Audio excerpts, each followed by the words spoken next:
कितनी सुंदर बात कही है। भटिंडा वाले तो सुन ही रहे हैं, साथ में जितने लोग आस्था चैनल पर कथा सुन रहे हैं, जितने फेसबुक यूट्यूब पर कथा सुन रहे हैं, जितने लोग लाइव कथा सुन रहे हैं देश विदेश में बैठकर, शिव पुराण की आज की ये बात अपने भीतर उतार कर रखना। जिस व्यक्ति को उन्नति की सीढ़ी पर चढ़ना है, जिस व्यक्ति को आगे बढ़ना है, जिस व्यक्ति को खूब तरक्की करना है, उसको तीन चीजों का स्मरण रखना है। उसको तीन चीजें अपनी बुद्धि में रखना है। पहला, पीठ पीछे किसी की बुराई मत करो। क्यों? हम जब किसी के पीठ पीछे बुराई करते हैं तो हम कभी भी जिंदगी में उसके आगे नहीं निकल सकते, उसके पीछे ही रहते हैं। पीठ पीछे बुराई मत करो। तीन चीजें बताई गई है। अगर उन्नति की सीढ़ी पर चढ़ना है, आगे बढ़ना है, तो ये तीन चीजें अपने स्मरण में रखना। किसी की पीठ पीछे बुराई मत करो। हम किसी की पीठ पीछे बुराई करते हैं तो उसके पीछे ही रहते हैं, कभी जिंदगी में आगे नहीं बढ़ पाते। दूसरे नंबर पर, जो आपकी निंदा करे, जो आपकी बुराई करे, उसको गले लगाओ, चाय पिलाओ, नाश्ता कराओ, समोसा खिलाओ,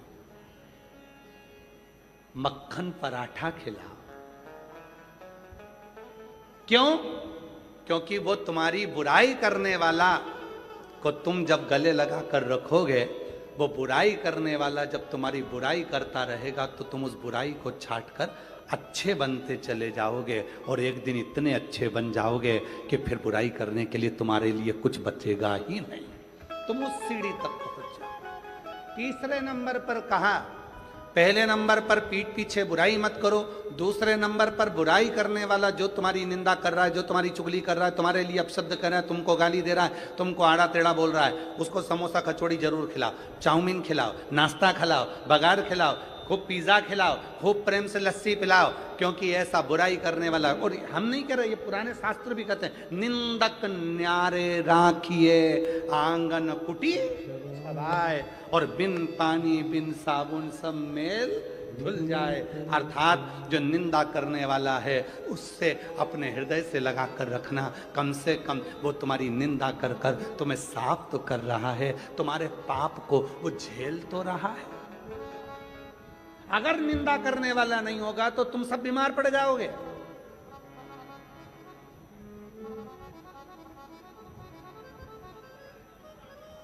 हमारा सासुओं से निवेदन है, अगर तुम्हें अपनी कमर सही रखना है, घुटने सही रखना है, शरीर सही रखना है, तो तुम बहू की चुगली और निंदा करना, बुराई करना बंद कर दो। तुम 50% अच्छी हो जाओगी।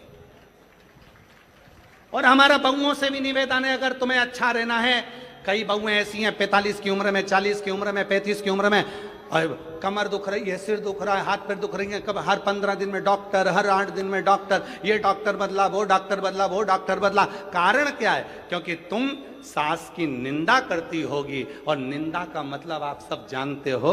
शिव महापुराण में वर्णन आता है, निंदा की एक कथा आती है, बड़ी सुंदर कथा है, आप सुनिएगा, फिर आप याद करिएगा कि सियोर वाला बाबा गलत तो नहीं बोल दिया। एक कथा आती है, एक संत का झोपड़ा था, संत की कुटिया थी। राजा जंगल में गया, वन में गया,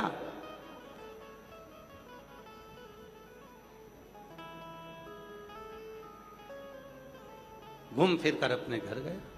एक दिन वही संत भ्रमण करते करते राजा के दरवाजे पर गया और राजा से कहा, महाराज कुछ दे दीजिए भिक्षा में। राजा गुस्सेल था, क्रोध में था, उसको गुस्सा आ गया,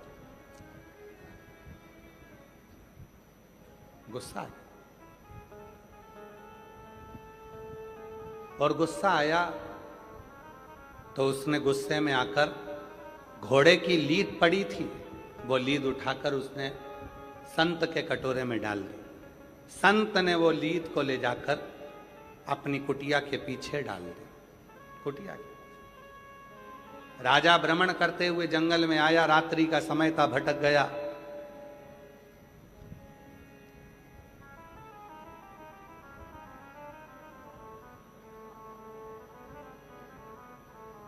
संत के दरवाजे पर आकर उसने देखा, संत तो है, घोड़े की लीद पीछे पड़ी है, और काय का संत जो घोड़ा रखता है घूमने फिरने के लिए। राजा को गुस्सा आया, चल दिया, घर गया।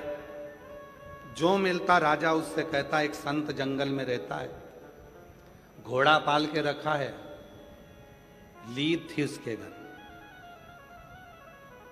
लीद थी, बढ़ता गया। राजा निंदा करते गया, निंदा करते गया, संत संतुष्ट होता गया, लीद का ढेर बढ़ता चले गया, लीद का ढेर बढ़ता था। और आखिरी में एक दिन राजा भ्रमण करते करते राजा पहुंच गया, जाकर देखा लीद का ढेर था, लीद का ढेर।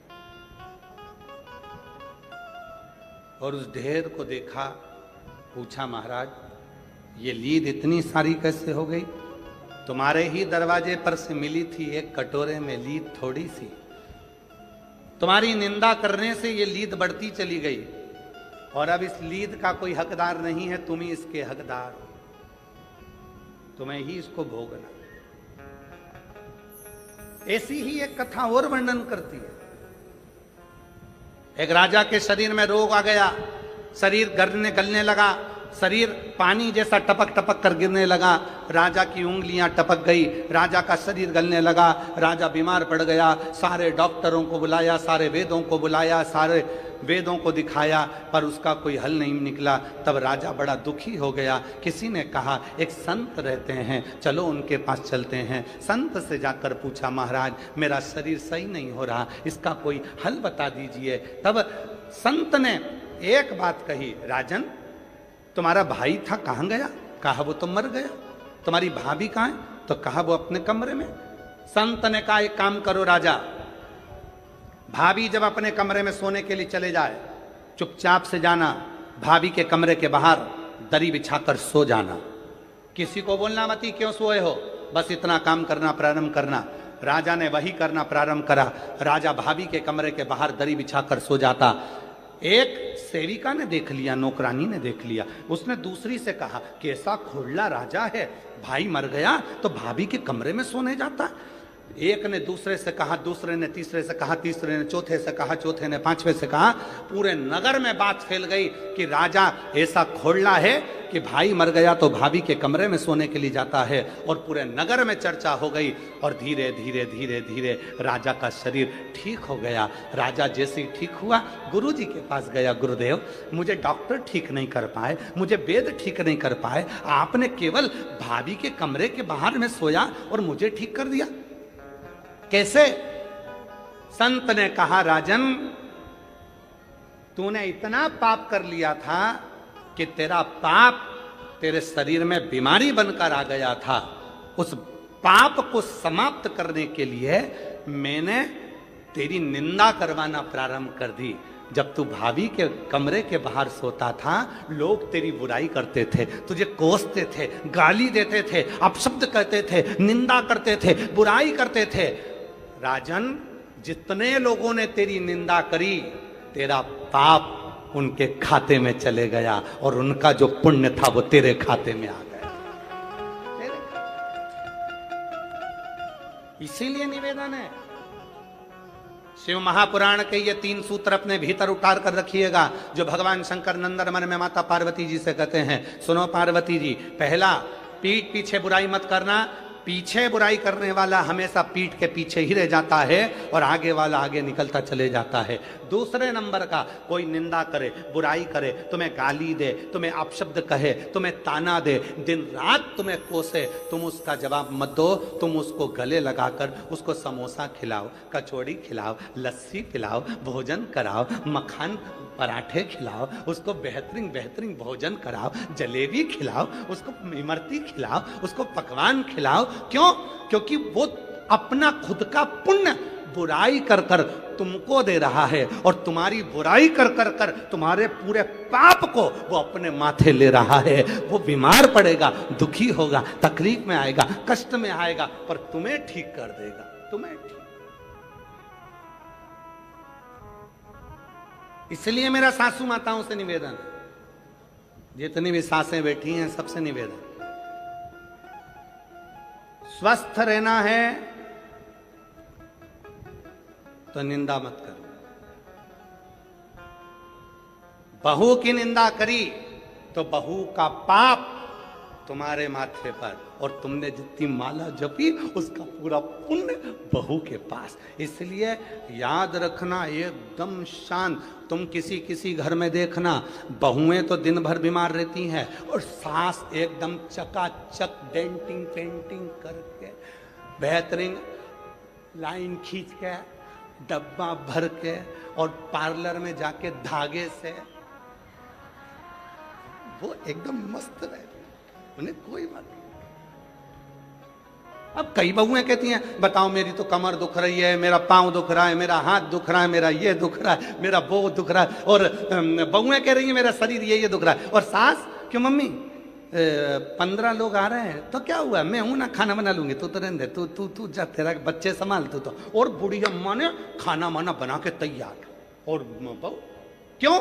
क्योंकि बहू इतनी सास की बुराई करती है, सास की बुराई करते करते बहू सास की सारी बीमारी को खुद ले लेती है, और अपना जितना पुण्य है वो सास को दे देती है। इसलिए याद रखना, ये ट्रांसफर बहुत ध्यान देने वाला है, बहुत ध्यान।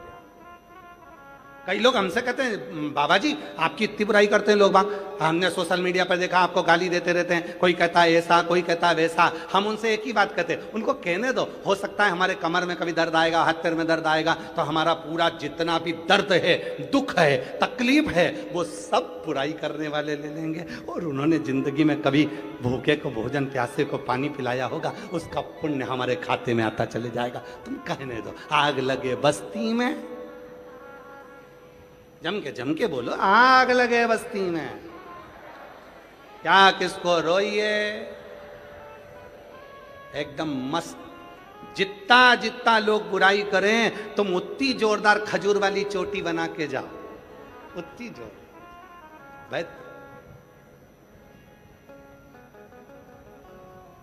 खजूर वाली।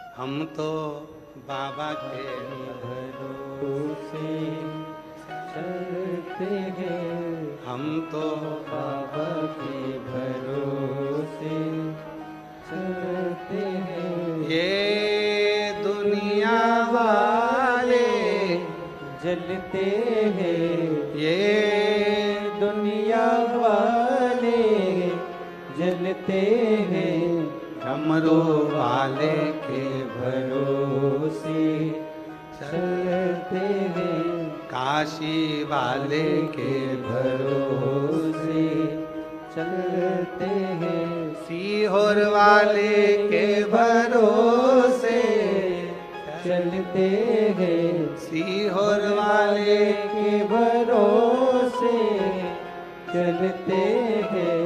हम तो बाबा के भरोसे चलते हैं, हम तो बाबा के भरोसे चलते हैं। 3 सूत्र हैं। पहला, पीठ पीछे बुराई मत करो। दूसरा, बुराई करने वाला आपकी कोई बुराई कर रहा है, दूसरे की बुराई करने वाले को गले नहीं लगाना, अपनी बुराई अगर कोई कर रहा है तो उसको गले लगा। तीसरा, गरीब और अमीर दोनों के भेद को मिटाओ। कुर्सी मिले, पद मिले, प्रतिष्ठा मिले, यश मिले, सबके लिए तत्पर रहो। सबसे, सबके प्रति समान, सबके।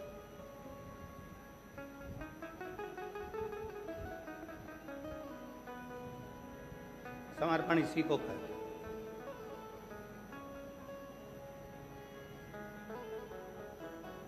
समर्पण का भाव इसी को कर।